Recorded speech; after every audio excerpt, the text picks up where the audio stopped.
Hello everybody, welcome back to Inside My Head.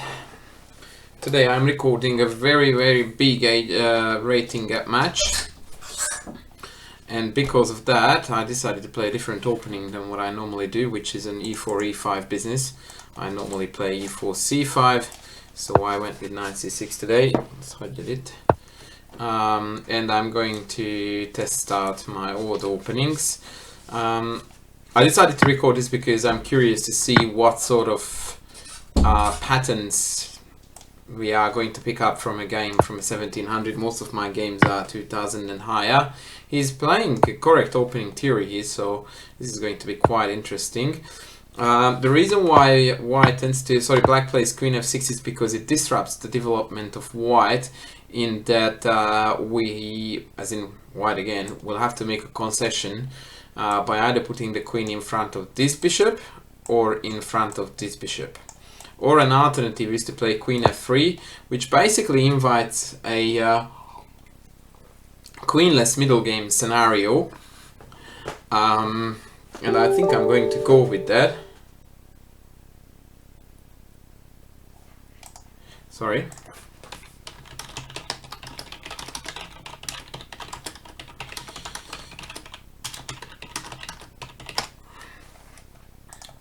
So, what I'm going to do is I'm going to take this, he's going to take back, and I'm going to take back on here with my d-pawn, which I'm not sure is a correct call, because generally speaking we prefer to take back towards the center, but I want my rapid development to be finished with bishop here, and in this structure I'm aiming to develop my knight here and here, and the reason behind that is because these two squares can be very chronically weak. And actually, putting the bishop here might very well step into this pattern, so he has to be a little bit careful with that. At the same time, after knight c3 he may be able to play knight a4 and swap off my bishop here, which I certainly wouldn't want to see. Or, even better, he might come from c4.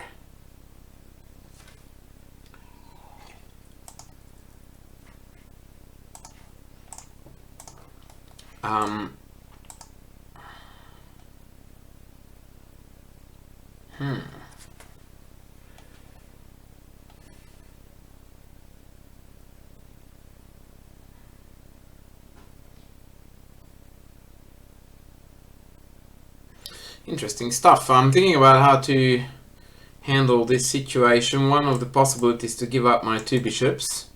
I'm not very excited about that, but it may very well... In fact, yes, I'm going to do that, because then knight here is coming. I really want to keep this bishop because I'm hoping to be able to utilize the fact that it's sitting down there, and also in some days I may be able to regroup when the time comes. So now what I'm going to change is that I'm allowing this swap, thereby creating a weak pawn on e6, but at the cost of opening up the f file, where I'm going to hit these two weak pawns. So that seems to me to be a very good trade. Let's see how it goes. He definitely does not play like a 1700, and I don't necessarily mean any... I don't mean to hint anything behind that. All I'm saying is that this is a way better quality chess than what I would expect from a 1700.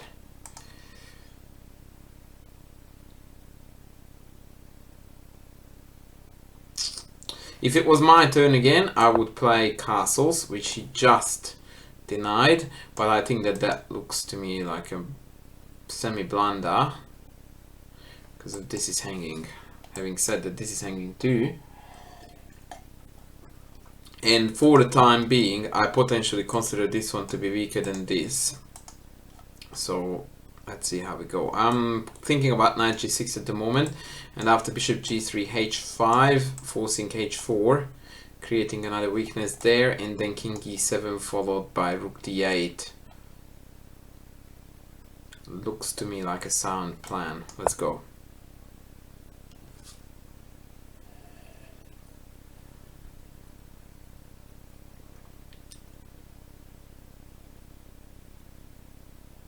I may not play h5, I don't know, I need to consider that, because when I play h5, if takes happens, then the knight on g6 becomes unguarded, and the potential rook g1 would be able to hassle that knight on g6, so that could be a slight issue.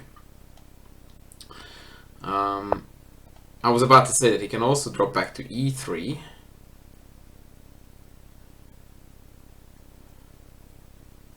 Which potentially can prepare for f4. But then again, I have bishop here, bishop here. I would really not like to castle, so unless it's really bad, I want to play king e7. And since I can't see why it would be so bad, I'm gonna play it.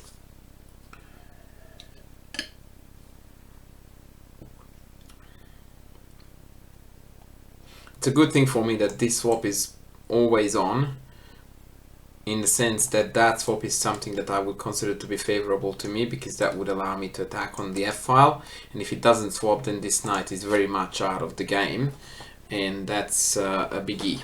Now, whilst I'm saying this, I realize that after f4, bishop g4, rook e1, this bishop f3, bishop takes e4 trick doesn't work, because then bishop takes here wins my bishop.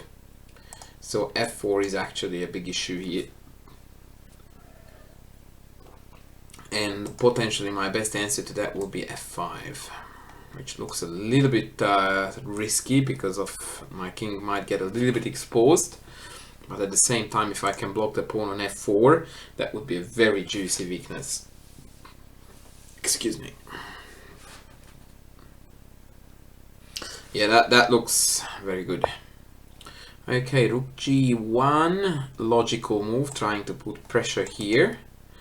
But at the same time, after rook d8, I think there will be some inevitable swaps on the d file, which might mean that this rook will go to d1 in 2 moves.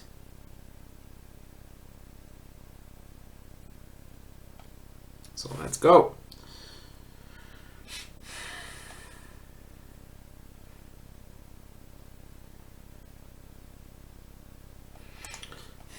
It might prevent moves like knight e5 and knight h4, because the pawn is directly attacked, so it definitely does have benefits.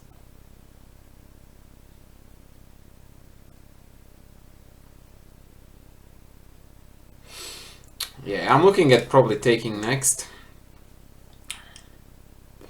And yeah, see how we go. Funnily enough, it may be better for him to take with the king and put the king on e2, rather than taking back with the rook. But it's difficult to find useful moves for white now. That's his problem, that coming forward now is becoming more and more troublesome. Because the knight can't enter the game without swapping the bishops. f4, I believe, is still very well met by f5, I think. And if that's the case, whereas bishop takes again, pawn takes back, and that gives me the f4 square for good, so that's entirely out of the question. Okay, so good or bad, I'm going to play f5 here, because that's the thematic move, although I may have been better off with trading a pair of rooks first, I don't know.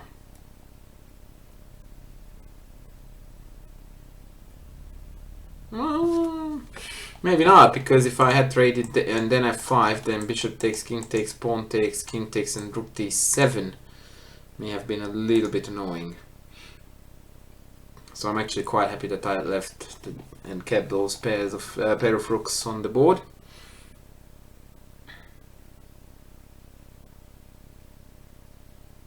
Maybe rook e1 is coming now, but then I would take. Okay, so pushing in is definitely a concession from his side, because now we have got 4 pawns on the wrong color, or rather I should say that they are, yeah, pretty much, the fact that this is blockaded makes it very weak, regardless of this bishop is staying or going. And again, I would really like to remove the rook from this file, so that my knight is free to run around and wreak havoc. Bishop d5 looks like a juicy move, trying to straighten my pawn structure, inviting bishop takes, pawn takes. At the same time, h5 is h4 h5 is becoming a pending threat.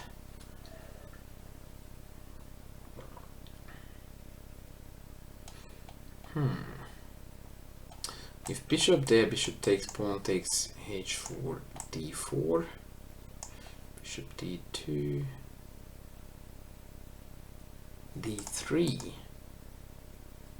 h5. Wow, that's a mess. We don't like mess. Let me think again. Oh, by the way, my knight would be best here. That would be really, really cool. For which reason I may consider take, rook takes, and knight back. That looks actually very good. Ta-da!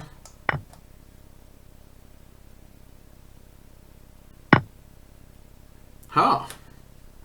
He says nay. So now king here would be potentially met by takes, king takes, and pawn h4, which can then be met by check and rook d7 guarding that. Goody, let's do that. I may be making calls here a little bit too quickly,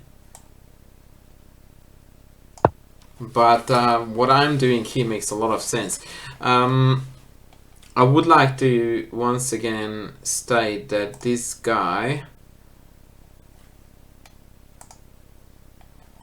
does not play like a 1700. Just saying. Yep, he's playing exactly the moves that I'm announcing that will be made. h4. No. Okay. Knight c4. So let's go check. And knight up. Sorry, rook up is what I meant. So that now I'm denying h4 fully. And I'm ready to regroup the knight. I'm not sure where I would put the king.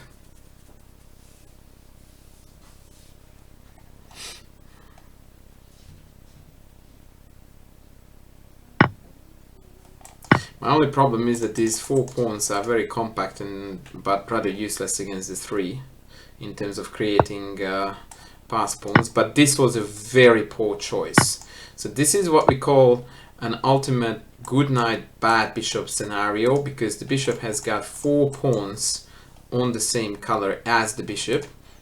I should rather only consider them 2 really, because the other 2 are not blockaded, but this one is useless and this one is never gonna be able to stay on white forever unless it comes to h3. So I'm gonna put my knight here, and then I'm going to start pushing up my queenside pawns, because that's where I should create some sort of counter chances, right to the point where hopefully I will be able to lure the king away, so that I can break through with h6 g5 is one of my main plans, and thereby winning this pawn. Okay, so he's preparing for king d4 and then c4. That could and would and should hurt me a lot. Okay, I sadly can't prevent it. I don't even know why he didn't play it right away with b3 and c4. c3 was rather unnecessary.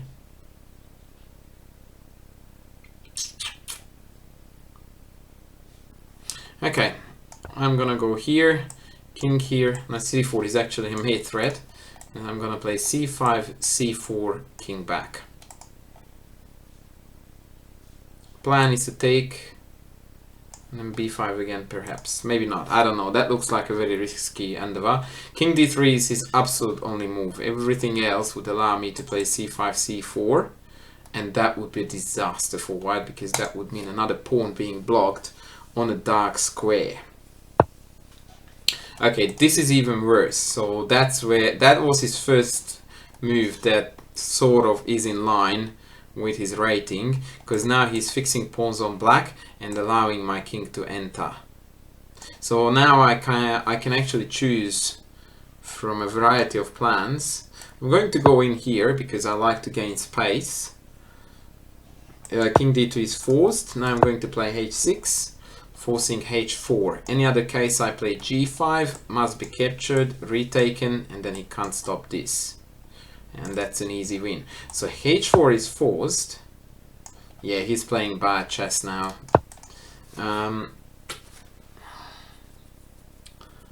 Yeah, in the end game he eventually fell apart. So yeah, the idea now is that after takes, which is inevitable, I will just come back and eat this pawn. It would have been actually quite interesting to see how this game would have gone after king d3, c5, c4, king d6, but I don't think that I can win that anymore. Whereas now it's trouble fest for him.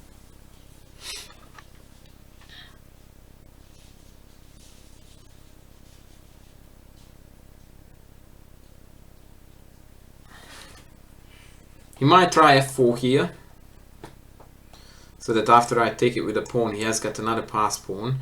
And in fact, after f4, almost definitely I was gonna play g4, in which case, indeed, I did manage to blockade almost all of his pawns on dark squares. And then I will play the slow b6, c5 takes, and c5 again. And he won't be able to maintain the pawn on b4, so he'll have to take, and then b4, creating a pass pawn of my own, forcing the king this way, and then penetrate via here or even here, taking the h2 pawn. That's his only chance. If he doesn't play here f4, then I simply just play f4 myself and come back for this. I'm not even sure.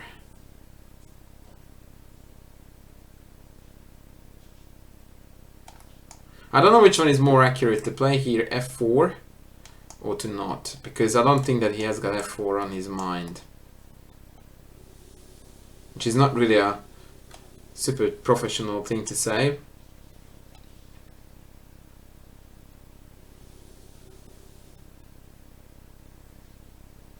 But hey, let me think. Dang, f3. Yeah, I don't want to give any chances. Thank you very much. So I'm just going to round this pawn up and win without any dramas.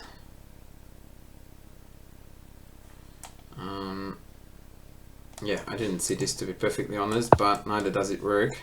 Now f3 is a must, otherwise I'm trapping his bishop, and after f3, c5, take, bishop back, king d5, I'm pinching the pawn.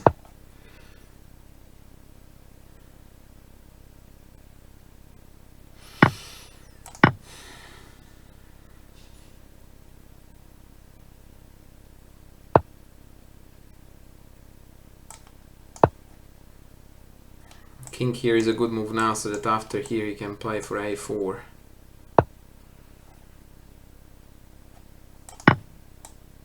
That wasn't bad either, actually. I'm sort of beginning to regret what I've done, although I'm fully winning, but it may have been better and more accurate here to not to go for f4, but to drop the king back right away.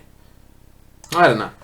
I'm winning anyway, so it shouldn't really affect the outcome of the game at all. Choke. And now all I want to do, depending on where the king goes, is to put the knight on e5. So the fastest way to go about that is to come here, and then here, and then here.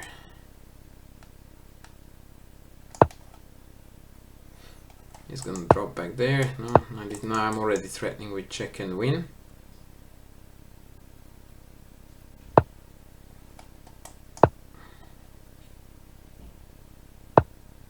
Yeah, so now I can go check and take, which would win, or I can just go c6. I don't know which one is. Ah, no, I'm gonna hunt it. Because it also allows me to come in, or it allows me to take this guy with check and then just move forward, progressing on, and yeah, win without any dramas again. So now check is incoming, followed by check. Now I can go in here, which is very handy.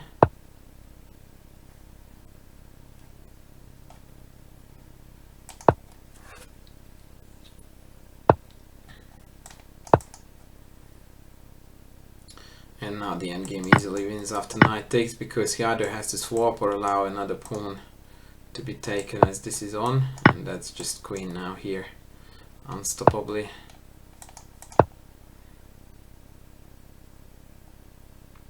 GG. Sadly, I won't be able to record another one because I have got a lesson coming up, but yeah. That was it. The opponent played a remarkable good opening in this game. The first big mistake that he has made was... This was really well played by him, especially considering his rating. I think f4 is not good. This swap, I think, was unnecessary. And this was a very poor call. That put him on the back foot fully for the rest of the game, because currently the only difference between this position and the one that resulted after the rook swap is that my rook, although he's occupying an open file, is useless because I don't have any penetrating squares, and so I can't really use it for any attacks, whereas this rook is currently at least creating some sort of threats. Not a lot, but a little. Having swapped that rook off, it basically meant full freedom and very well placed pieces for me. Now that was his chance here to play king d3 and then c4. In that case, I think this would have been a very complicated endgame to win for me, if possible at all. Having missed that chance here, the rest was just a matter of technique, and he eventually fell apart. I suggest you, if you are not sure how to convert endgames like this, to go through again and see what the plans were and how they got executed, because I think that it was rather accurate and quite good, but I may be wrong. Overall, I think that I followed a very consistent and logical strategy to hunt down the weak pawn, and I followed it through, and then from here on it was just a simple execution. I hope you guys liked it. I will be back with more soon. Thanks for watching. Bye.